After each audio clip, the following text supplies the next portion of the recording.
Hi everyone, welcome back to Divine Trinity Tarot's channel. I'm Cassie the Reader here. It's taken me about 10 videos now to feel comfortable doing an intro and an outro, so the things that you learn doing YouTube.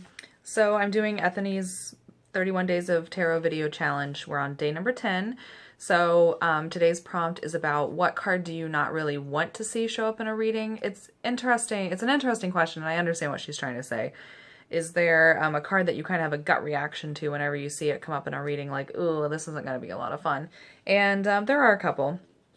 Not to say that, you know, the death card means death or anything like that. It's to say that a certain card isn't always going to, you know, there's a bright and a dark side to everything. I guess what I'm saying, it's all about balance. It's all about seeing the bright side of things. And I feel like you can do that with every single card in a tarot deck. So, that being said, I actually have two cards that I'm not too fond of whenever they show up, and I'll explain why.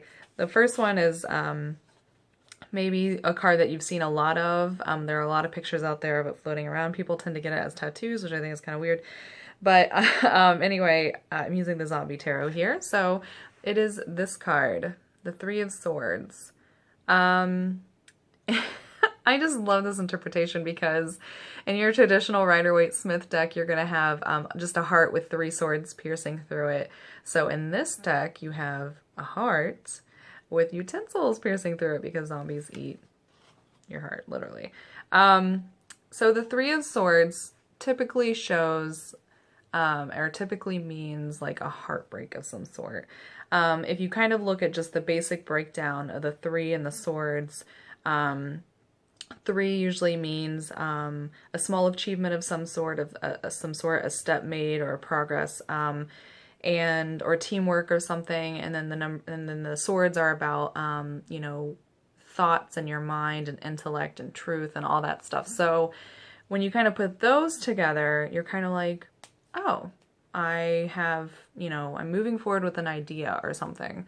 But when you go from imagery, which a lot of times you will with tarot, I always kind of see it two ways. I see the imagery and then I see like the basic breakdown. So your imagery is going to mean like, oh, you're going to kind of just get hit with something, and it may cause some sorrow. It may be something you didn't expect. And that does kind of tie into making progress on a thought or idea. There's just always kind of that negative connotation added to it.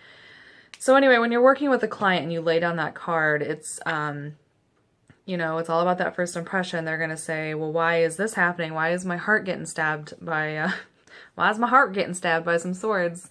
And you just have to explain, you know, you are going to realize something, and it's maybe not going to be something that causes a whole lot of happiness, but at the same time, recognizing it also allows you to move on from it and process it, and therefore, you know, go to the Four of Swords, which is a much better card. It's about like kind of resting your mind and being more at peace.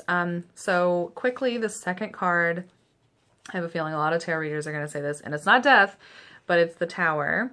Again, this is the Zombie Tarot. I haven't actually looked at the inside image very closely.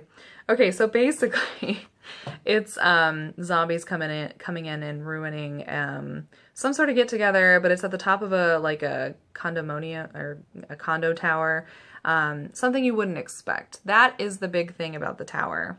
And when you're doing a tarot reading for someone, you're kind of helping them try to see as many options and paths as they can. And for this card to come up, that's for you to basically sit back and say, okay, I don't necessarily know, or I can't really give you an idea of what's going to happen.